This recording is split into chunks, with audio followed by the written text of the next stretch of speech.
देख रहे हैं कोशी समाज। आज कोशी की समाज से निकले अतिथि शिक्षकों की बिहार सरकार के द्वारा जिस बेरोजगारों को रोजगार दी गई, एक आशा दी गई, उस आशा पर आज बिहार सरकार खड़े नहीं उतरे। उनके लिए कोई व्यवस्था, एक गार्जियन की जो व्यवस्था होती है वो नहीं कर सके। आज उनको अचानक ही उनके काम से किया बर्खास्त। उन्होंने अपनी बिगुल फूंकी। सारे शिक्षित बेरोजगार अतिथि शिक्षकों ने अपने हाथ मजबूत की, अपनी संगठन मजबूत कर बिहार सरकार के ऊपर प्रदेश नेताओं के साथ वहां बिगुल फूंकने और अपने हक मांगने का काम किए और आज अपनी पहचान के लिए, अपनी हक के लिए, अपने बच्चों की रोजी रोटी के लिए उन्होंने अपनी आवाज़ बुलंद की। सभी शिक्षकों ने अपने स्तर से अपनी बिहार सरकार के ऊपर एक एक बात विनय पूर्वक एक शिक्षक की भांति अपने प्रश्न को रखे और अपने हक मांगने की व्यवस्था को कायम किए। पत्रकारों के बीच अपनी वार्तालाप रखते हुए सबों ने अपनी जानकारी सरकार तक पहुंचाने की व्यवस्था कायम की कि हम लोग जैसे काम कर रहे थे उसे हम लोग को रखा जाए। हम लोग को हटाया क्यों गया है सर? तो हम लोग तो बेटर ही एजुकेशन दे रहे हैं बच्चे को, बट हम लोग को काम हटा दिया गया है। इसीलिए सरकार से आग्रह है कि हम लोग को पूर्णता कार्ड दिया जाए, सक्षमता एग्जाम ले लिया जाए, उसके तहत हम लोग को पूर्णता कार्ड रखा जाए। जिसमें लगे हुए हैं हम लोग अतिथि शिक्षक हैं। अब हम लोगों का ना उम्र बचा है, हमसे जो हमारे छोटे भाई हैं वो लोग भी अतिथि शिक्षक हैं। अब उन लोगों का उम्र समाप्त हो गया है, ना का वो बीपीएससी एग्जाम में बैठ सकते हैं, ना कहीं सक्षमता में बैठ सकते हैं। अब उनके छोटे छोटे बाल बच्चे हैं, उनकी और सब परिवार है, उस परिवार का गुजर बसर कैसे होगा? सरकार इस पर नहीं सोच रही है और एकाएक निर्णय ले लिए सरकार की नहीं लोगों को हटा देंगे। ये अच्छी बात नहीं है और उनको हटा देंगे तो उनके भविष्य के बारे में सोचेंगे। अतिथि शिक्षक भी उन्हीं का स्टाफ है, उन्हीं का शिक्षक है, फिर इसके बारे में क्यों सरकार ऐसा ऐसी निर्णय लेना या उचित नहीं? अतिथि ये अन्याय है, अन्यायपूर्ण बात है।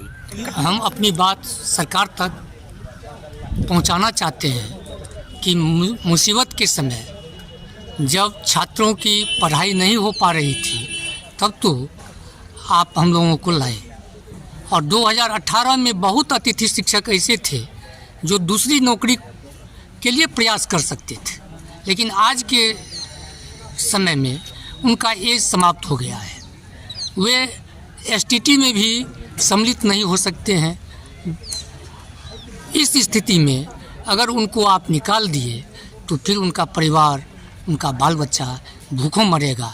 दूसरी बात कि संकल्प 51 के अनुसार अभी टीसी उच्च माध्यमिक विद्यालय, विलियम्स विद्यालय, हजारी विद्यालय, गौरवगढ़ या ऐसे ज़िला में बहुत सारे स्कूल हैं जहां 10+2 में एक भी शिक्षक नहीं बचे। छात्र छात्राएं लौट रहे हैं, उनकी पढ़ाई नहीं हो पा रही है। तब फिर विभाग की क्या मजबूरी थी जो एकाएक 1 अप्रैल से हम लोगों को हटा दिया गया। हम लोग सक्षमता की मांग करते हैं।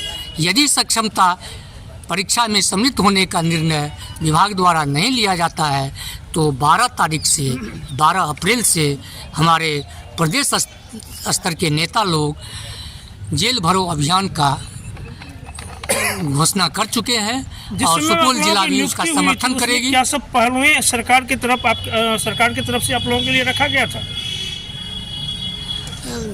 उस समय जो भी आवश्यक अर्हता है उस सारी हम लोग पूरा करते हैं। हम लोगों का मेरिट लिस्ट से बहाली हुआ था, बेजाता जिला शिक्षा पदाधिकारी द्वारा चयन किया गया और फिर विद्यालय आवंटित किया गया। उसमें आरक्षण रोस्टर का भी अक्षरशः पालन हुआ है और इसी प्रक्रिया से पूर्व में सरकार शिक्षा मित्र और नियोजित शिक्षक की बहाली की थी, जिसको 60 साल के लिए स्थायी किया गया। तो फिर हम लोगों को क्यों नहीं? अभी छांटने का क्या कारण? मनमानी कोई स्पष्ट कारण नहीं है, यह हिटलरशाही है। यदि ऐसा नहीं होता तो कम से कम 1 महीना पूर्व हम लोगों को विभाग द्वारा सूचित किया जाना चाहिए, जो नहीं किया गया। अब क्या करना चाहते हैं? आज के डेट में यदि पहले से विभाग सूचित करती तो हम अपने रोजी रोटी के लिए सोचते। हम अपना रोजगार खोज लेते। आज हम क्या करें? एकाएक 1 तारीख को, 30 तारीख को शनिवार था और 1 तारीख को सोमवार, जिसमें रविवार बंद, 1 तारीख से आप सेवा रोक दिए, हम लोग रोड पर आ गए। इस नीति का हम विरोध करते हैं। सच्चिदानंद झा, जिलाध्यक्ष उच्चतर माध्यमिक अतिथि शिक्षक संघ, सुपौल। धन्यवाद।